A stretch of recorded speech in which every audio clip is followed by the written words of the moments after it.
From JBS Studios in Greater New York, this is the JBS News Update with Teisha Bader.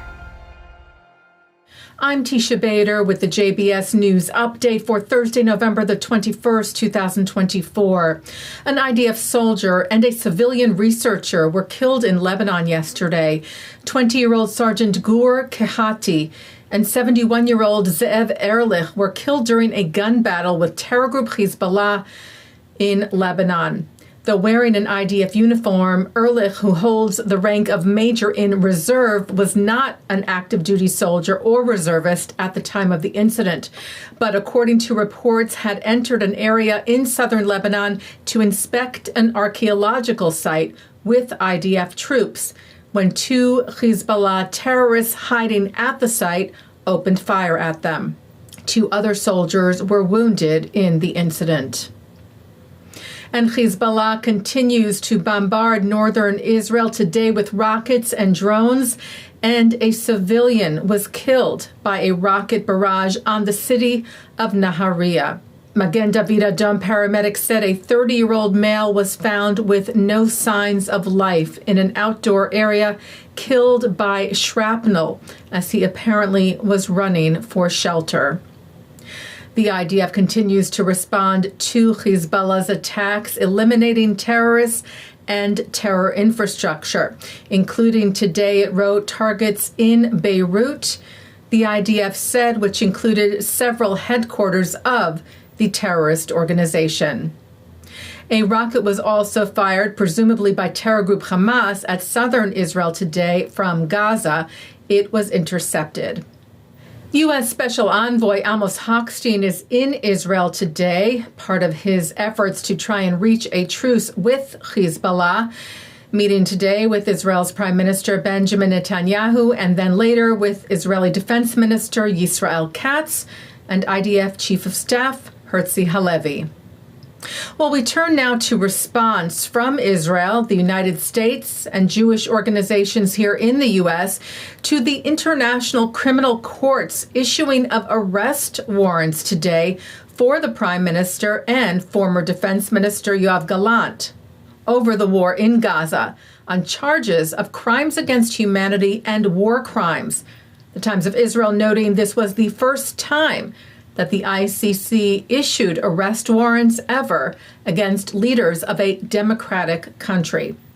Prime Minister Netanyahu's office called the decision by the ICC anti-Semitic, a modern Dreyfus trial, it said, saying Israel utterly rejects the false and absurd charges of the International Criminal Court, a biased and discriminatory political body.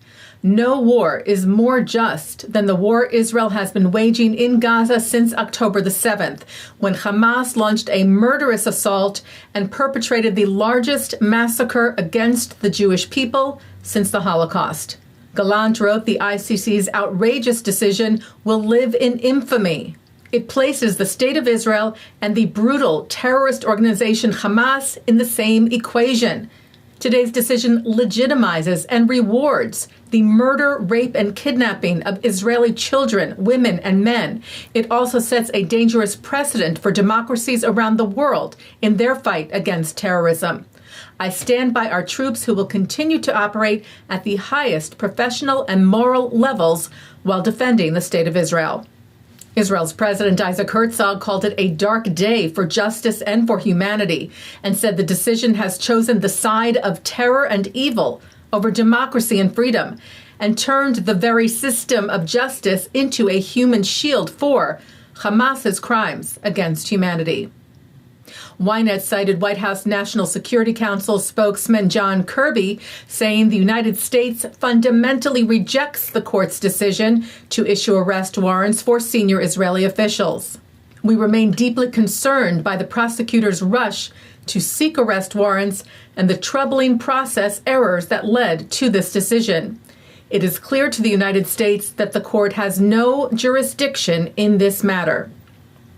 Jewish organizations shared their outrage at the decision, calling on global leaders to reject it. B'nai B'rith International said the ICC lacks jurisdiction to prosecute leaders of Israel, and the charges of Israeli quote-unquote, war crimes and crimes against humanity are libelous and patently false, saying the implying, moreover, of any equivalence between a responsible, democratically elected government and an explicitly genocidal jihadist group is a legal and moral affront. The Anti-Defamation League said this is a shameful and wholly political action on the part of the court. The ICC's rationale is rooted in unsubstantiated and specious claims, which run counter to the realities on the ground in Gaza and send a disturbing message equating Israel's war of self-defense with Hamas's terrorism. The court's moral lapse only serves to further embolden extremists and incite violence against Jews and Israel. CEO of the American Jewish Committee, Ted Deutsch, said equating the leaders of a democratic state exercising its right to self-defense with a terrorist organization responsible for the rape, murder, and mutilation of over 1,200 innocent people, the kidnapping of 251, and the continued captivity of 101 is an intentional distortion of justice, morality, and international law founded on virulent anti-Israel animus. Taking a look now at our programming for tonight on JBS for Thursday, November the 21st at 7 o'clock, award-winning healthcare journalist Stephen Fried discusses profiles in mental health courage at the Hampton Synagogue. At 7:30, I speak with conductor Helen Cha-Pyo and others involved in the Violins of Hope project, where restored Holocaust-era instruments now serve as symbols of remembrance and resilience.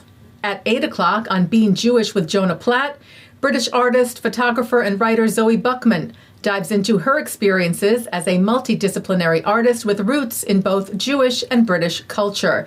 And coming up next, FIDF CEO Steve Weil is joined by Major General in Reserve Nadav Padan to discuss the latest developments in Israel's ongoing multi-front conflict. And that's the JBS News Update for Thursday, November the 21st, 2024. I'm Teisha Bader. Am Yisrael Chai.